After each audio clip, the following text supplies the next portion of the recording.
Assalamu alaikum everyone. I hope you all are doing very well. Welcome back to Study Studio by लारे बारजू। आज का जो हमारा topic है वो है रिलीजन्स एंड बुक्स। तो आए हम अपने टॉपिक को डिस्कस करते हैं। हम डिफरेंट रिलीजन्स के बारे में पढ़ेंगे और उनके बुक्स के बारे में भी डिस्कस करेंगे, जो कि टेस्ट के पॉइंट ऑफ व्यू से बहुत ज़्यादा ही इम्पोर्टेंट है। तौरेत और एकाम उशरा किस नबी पर नाजिल हुई? तो हज़रत मूसा अलैहिस्सलाम पर नाजिल हुई थी। तौरेत के मायना है रोशनी, तालीम, तदरीस, शरीयत। तौरेत अब्रानी ज़बान में नाजिल हुई थी। असफार खमसा जो है वो मौजूदा बाइबल में इब्तदाई 5 किताबों को कहा जाता है, यानी जो अभी बाइबल मौजूद है उसके शुरू के जो 5 चैप्टर्स हैं उसे असफार खमसा कहा जाता है, जो कि है पैदाइश, खरोज, अहबार, गिनती, अस्तस्ना। उसके अलावा असफार खमसा के मानने वाले जो हैं वो यहूदी हैं। ये यहूदियों की मरकज़ी किताब है। लफ्ज़ मूसा के क्या मायने हैं? निजात और हिंद। उसके बाद यहूदियों का बुनियादी अकीदा क्या है? तो उनका बुनियादी अकीदा ये कि हज़रत उज़ैर अलैहिस्सलाम अल्लाह के बेटे हैं और बनी इसराइल बेहतरीन उम्मत है। इंजील जो है हज़रत ईसा अलैहिस्सलाम पे नाजिल हुई। इंजील यूनानी ज़बान का लफ्ज़ है जिसके मायना है खुशखबरी। इंजील का दूसरा नाम है गोस्पेल। नसरानी जो है हज़रत ईसा अलैहिस्सलाम के पैरोकार हैं। अकीदा है तस्लीत। किस मज़हब का बुनियादी अकीदा है? तो वो ईसाइयत का बुनियादी अकीदा है। बाइबल में नबी अकरम सल्लल्लाहु अलैहि वसल्लम का नाम किस नाम से पुकारा गया है? तो वह फार कलीद के नाम से पुकारा गया है। बाइबल कितनी किताबों का मजमूआ है? 2, अहदनामा कदीम और अहदनामा जदीद। जो अहदनामा कदीम है वो 39 हिस्सों पर मुश्तमिल है और जो अहदनामा जदीद है वो 27 हिस्सों पर मुश्तमिल है। अब इसमें सवाल ऐसे भी आ सकता है कि अहदनामा जदीद 27 हिस्सों पर मुश्तमिल है तो अहदनामा कदीम कितने हिस्सों पर मुश्तमिल है? या उल्टा भी दे सकते हैं या दोनों भी पूछ सकते हैं।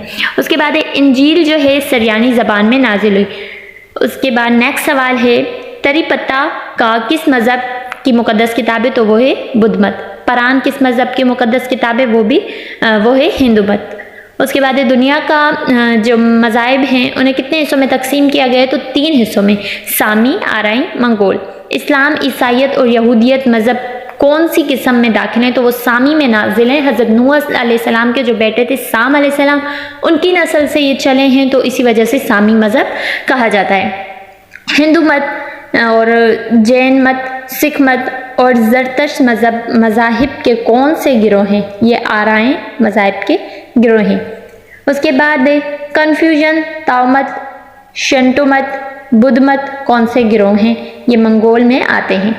दुनिया में सबसे बड़ा मज़हब कौन सा है? अब वैसे तो दुनिया में सबसे बड़ा मज़हब इस्लाम है, लेकिन जैसे जो हाई लेवल पे अगर जा रहे हैं गूगल वगैरह पे तो यहाँ सारे जो है क्रिश्चियन जो है ज़्यादा हैं, तो उन्होंने उस हिसाब से ईसाइयत लिखा है। उसके बाद दुनिया में सबसे तेज़ी से फैलने वाला मज़हब कौन सा है? तो सबसे तेज़ी से जो मज़हब दुनिया में फैला है वो इस्लाम है। ईसाइयों की जो इबादत गाह उसे चर्च कहते हैं। हिंदुओं की जो हिंदू मत की इबादत गाह उसे मंदिर कहते हैं। सिखों की इबादत गाह को गुरुद्वारा कहते हैं। ग्रंथ की मज़हब की जो मुक़द्दस किताब है वो सिख मत है। बड़े पोप का सदर मकाम जो है वो वेटिकन सिटी में है, जो कि इटली का दारुल खिलाफा है। उसके बाद ऋग्वेद, यजुर्वेद, अथर्ववेद, सामवेद किस मज़हब की मुक़द्दस किताबें हैं? तो हिंदू मत की मुक़द्दस किताबें। रामायण और महाभारत जो है ये हिंदू मत की ही मुक़द्दस किताबें, फेंकी उनकी किताबें हैं। और उसके बाद है नरवान किस मज़हब का इस्तिलाह है? तो बुद्ध मत का इस्तिलाह है। उसके बाद ज़रतश की मज़हबी किताब कौन सी है? उनकी मज़हबी कुतुब कौन सी है? तो 3 हैं, औस्ता, गाथा और दसातीर। उसके बाद 4 अजीम सच किस मज़हब की इस्तिलाह हैं? तो वो बुद्ध मत की इस्तिलाह है। तौरेत के बाद कौन सी किताब नाजिल हुई? तो तौरेत के बाद जो है वो ज़बूर नाजिल हुई थी। ज़बूर किस नबी पर नाजिल हुई? हज़रत दाऊद अलैहिस्सलाम। ज़बूर के मायने हैं पारे या टुकड़े। ज़बूर में कितने मज़ामीर शामिल हैं? तो 150 यानी 150। ज़बूर किस ज़बान में नाजिल हुई?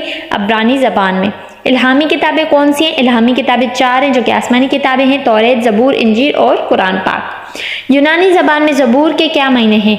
यूनानी ज़बान में जो है ज़बूर के मायने हैं गीत। आप सल्लल्लाहु अलैहि वसल्लम की आमद से कबल अरब में कौन सा मज़हब राइज था? तो वहाँ पे जो है बुत परस्ती राइज था। अरब में बुत परस्ती किसने शुरू करवाई? अरब में बुत परस्ती उमर बिन लही ने शुरू करवाई। ज़माना जाहिलियत में किस बुत की इबादत हज में शामिल थी? तो हज में जो इबादत शामिल थी वो थी हब्बल की। یہ دور جاہلیت کی بات ہو رہی ہے. سو یہ تھا آج کا ہمارا ٹاپک جس میں ہم نے ڈفرینٹ ریلیجنس دیکھی، ان کی بکس دیکھی اور ان کی عبادت گاہیں دیکھی کہ کہاں وہ عبادت کرتے ہیں. سو آئی ہوپ کہ آپ لوگوں کو ٹاپک کلیئر ہو گیا ہوگا، بٹ ابھی بھی کہیں بھی کنفیوژن ہے تو آپ لوگ سوال پوچھ سکتے ہیں. ویڈیو پسند آئے تو لائک کر دیجیے گا. Thank you very much for watching.